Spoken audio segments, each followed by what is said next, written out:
Assalamualaikum warahmatullahi wabarakatuh. Apa kabarnya siswa-siswi SMA Negeri 2 Padalarang? Untuk kesempatan kali ini kita akan membahas materi tentang buku fiksi dan non-fiksi.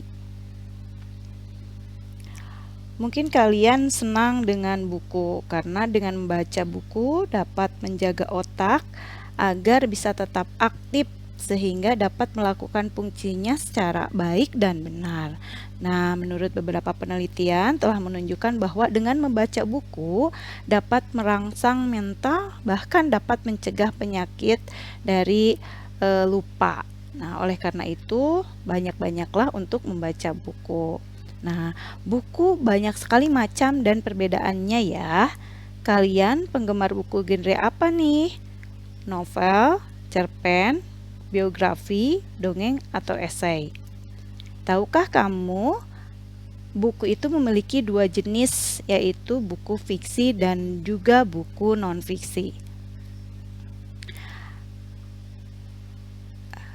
Ilmu itu ada di mana-mana, pengetahuan di mana-mana tersebar kalau kita bersedia membaca dan bersedia mendengar. Itu menurut Felix Yao, supaya kalian senang untuk membaca buku. Baiklah, hari ini Ibu akan membahas materi tentang apa itu buku fiksi dan buku non-fiksi, apa saja ciri-ciri buku fiksi dan non-fiksi, kemudian kaidah kebahasaannya, strukturnya, serta langkah-langkah dalam menganalisis buku fiksi dan juga buku non-fiksi. Pengertian dari buku fiksi dan non-fiksi. Ada teks cerita fiksi, ada teks cerita non-fiksi. Apa itu teks cerita fiksi?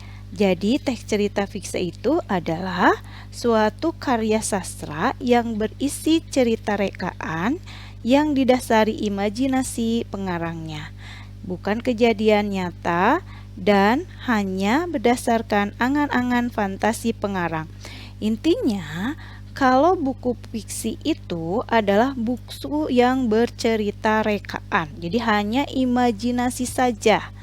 Biasanya bentuknya bisa cerpen, bisa novel ya. Kemudian cerita non-fiksi. Cerita non-fiksi itu adalah cerita yang dibuat berdasarkan fakta yang benar-benar terjadi di kehidupan sehari-hari. Dengan kata lain, cerita non-fiksi adalah cerita yang benar terjadi, jadi bukan imajinasi dari pengarangnya. Sehingga semua hal yang ditulis benar terjadi dalam kehidupan sehari-hari. Jadi kalau cerita non-fiksi itu adalah bukan cerita rekaan, tapi biasanya ceritanya adalah cerita yang nyata ya. Biasanya berhubungan dengan biografi atau trik khusus seperti itu. Nah, cirinya apa nih antara fiksi dan non-fiksi? Untuk fiksi, ciri-cirinya yang pertama bersifat rekaan atau imajinasi, jadi mereka-reka ya, mengimajinasi, menghayal gitu. Kemudian yang kedua, menggunakan bahasa yang konotatif atau tidak sebenarnya. Nah, biasanya di dalam buku fiksi ini, bahasa-bahasa yang digunakannya itu adalah bersifat konotatif. Kemudian, tidak mempunyai sistematika yang baku. Jadi tidak ada sistematika yang membakukan buku fiksi. Berikutnya, memiliki pesan moral atau amanat yang disampaikan kepada pembaca, dan ketika dibaca, ceritanya membuat pembaca menjadi merasakan yang sedang diceritakan. Nah, itu ciri-ciri dari buku fiksi. Sekarang buku non-fiksi. Nah, kalau buku non-fiksi itu menyajikan temuan baru atau menyajikan temuan yang sudah ada, kemudian diperbarui menggunakan fakta yang ditemukan kembali. Nah, biasanya ide-ide ini ya ditulisnya secara jelas dan juga secara sistematis atau berurutan. Penggunaan istilah asing yang kadang dicampur seperti handphone, gadget ya. Istilah-istilah asing itu, istilah-istilah baku itu suka ada di dalam non-fiksi. Kadang kaidah kebahasaan dari buku fiksi itu apa? Nah, yang pertama, penggunaan perumpamaan yang sering digunakan untuk membandingkan sebuah benda yang sering disebut juga dengan metafora. Jadi di dalam buku fiksi ini biasanya mengandung perumpamaan-perumpamaan ya, sebagaikan, seperti gitu. Kemudian menggunakan kata ganti tertentu dan gaya bahasa yang digunakan pemiliknya bertalian yang kuat atau sering disebut dengan metonimia. Nah, metonimia ini adalah suatu gaya bahasa yang suka digunakan oleh buku fiksi. Selanjutnya menggunakan persamaan atau simile yang digunakan sebagai pendamping yang menyatakan sesuatu hal lainnya. Kemudian kaidah kebahasaan dari buku fiksi, non-fiksi ya. Jadi kalau non-fiksi itu bahasanya menggunakan kata baku yang terkesan resmi dan formal. Jadi di dalam buku non-fiksi itu bahasa-bahasanya formal, baku gitu. Berikutnya, cerita yang ditulis terkesan santai, cerita demi cerita yang terjadi di kehidupan sehari-hari. Jadi fakta berdasarkan faktanya. Misalkan di dalam biografi itu disampaikan fakta-fakta yang terjadi. Selanjutnya menggunakan kata asing dan kata yang belum termasuk kata serapan. Tadi sudah disebutkan ya bahwa biasanya di dalam buku non-fiksi itu ada kata-kata asing dan juga bahasa-bahasa serapan. Strukturnya apa saja yang ada di dalam fiksi dan non-fiksi? Nah, struktur dari teks cerita fiksi itu tidak jauh berbeda dengan struktur cerpen. Jadi di mana struktur cerita fiksi itu terdiri dari 6 unsur. Yang pertama yaitu unsur abstrak. Jadi abstrak itu adalah opsi bagian awal yang ada ya. Jadi suatu inti di dalam sebuah karangan teks dari cerita fiksi itu sendiri. Yang kedua adalah orientasi. Nah, orientasi ini adalah bagaimana tentang pengenalan tokoh yang terlibat dalam cerita. Dalam bagian ini pula terjadi bagian awal. Jadi di dalam buku cerita fiksi ini awalnya disebutkan tahapan dari perkenalannya. Selanjutnya yaitu tahapan komplikasi. Jadi pada bagian ini saat-saat dimulainya suatu permasalahan. Jadi muncullah suatu permasalahan dalam teks cerita fiksi dan dari daya tarik tersendiri pembaca pada sebuah novel. Artinya komplikasi ini adalah mulai adanya muncul masalah di dalam cerita tersebut. Berikutnya adalah evaluasi. Jadi kalau evaluasi ini ya bagian pemecahan masalah atau penyelesaian masalah yang sedang dihadapi oleh para tokoh. Tadi kan ada di komplikasi ya. Jadi munculnya permasalahan kemudian ke konflik. Nah, dievaluasilah ini adalah dipecahkan permasalahan-permasalahan yang terjadi. Selanjutnya yaitu resolusi. Kalau resolusi ini adalah inti pemecahan masalah dari masalah-masalah yang dihadapi oleh tokoh.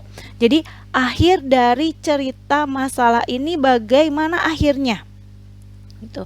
Apakah berakhir dengan baik ataukah berakhir dengan tidak baik gitu.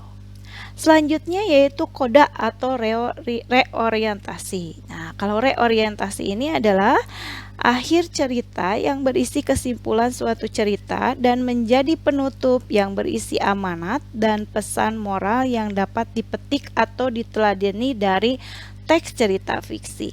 Nah, di dalam teks cerita fiksi itu harus ada amanat yang akan disampaikan oleh si penulisnya. Jadi kodanya itu harus ada reorientasinya. Sekarang bagaimana kalau struktur dari cerita non-fiksi? Nah, kalau struktur cerita non-fiksi itu ada 2 strukturnya. Yang pertama adalah orientasi, tahap dari perkenalannya. Yang kedua adalah urutan peristiwanya, bagaimana peristiwa ini terjadi. Nah, ini contoh-contoh dari buku fiksi ya. Jadi intinya kalau buku fiksi ini adalah buku-buku yang berisi cerita. Misalkan ada novel, ada cerpen. Kemudian kalau contoh buku non-fiksi, ini biasanya buku-buku yang berisi tentang ilmu-ilmu pengetahuan, bisa juga buku teks atau kamus atau juga misalkan trik-trik ya, atau biografi juga termasuk ke dalam buku non-fiksi. Sekarang membuat resume buku fiksi dan non-fiksi. Resensi itu apa? Jadi resensi itu adalah ulasan atau penilaian terhadap sebuah buku atau film yang tujuannya adalah menyampaikan kepada para pembacanya apakah buku ini patut untuk mendapat sambutan atau tidak. Nah, biasanya ini adalah sebagai bahan promosi untuk buku ini. Ya, jadi alangkah baiknya jika resensi ini diakhiri dengan ajakan ya, ajakan untuk mengajak bahwa oh iya ini buku yang saya baca ini baik gitu. Apa nih baiknya? Diungkapkanlah keunggulannya dan kekurangannya. Nah, ini ada 3 tahapan. Yang pertama adalah tahapan persiapan, yang kedua tahapan pengumpulan data, dan yang ketiga adalah tahap dari penulisannya.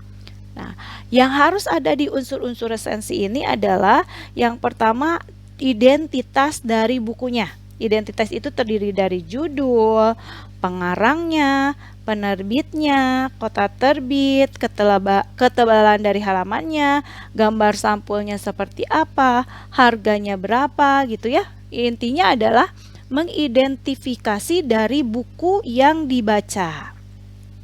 Selanjutnya itu isi resensi. Nah, isi resensi ini biasanya berupa pengantar, gambaran umum buku pengarangnya, sistematika bukunya, kelebihan serta kelemahan buku ya, dari segi bahasa ataupun dari segi lain-lainnya. Selanjutnya adalah penutup atau simpulan. Nah, dari penutup atau simpulan ini itu adalah berisi himbauan atau anjuran ya, yang untuk pertimbangan si pembaca itu apakah buku bacaannya ini bagus atau tidak gitu. Sehingga pembaca atau pembeli yang belum membaca buku ini menjadi mengetahui apakah buku yang dibaca ini bagus atau tidak.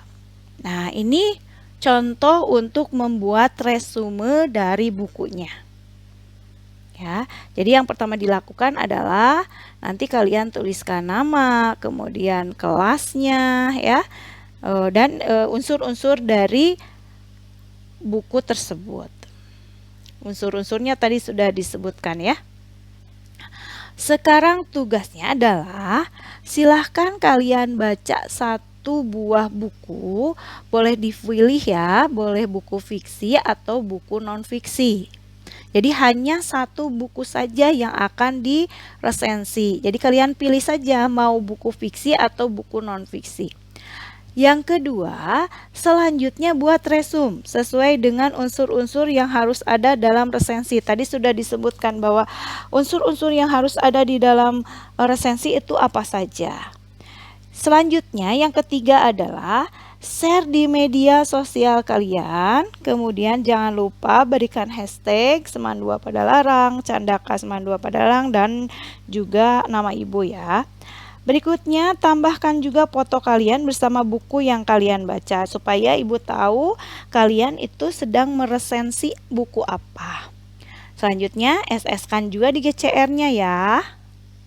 Oke, selamat membaca dan membuat resume semenarik mungkin ya.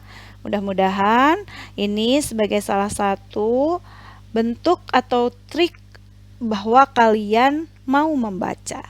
Terima kasih.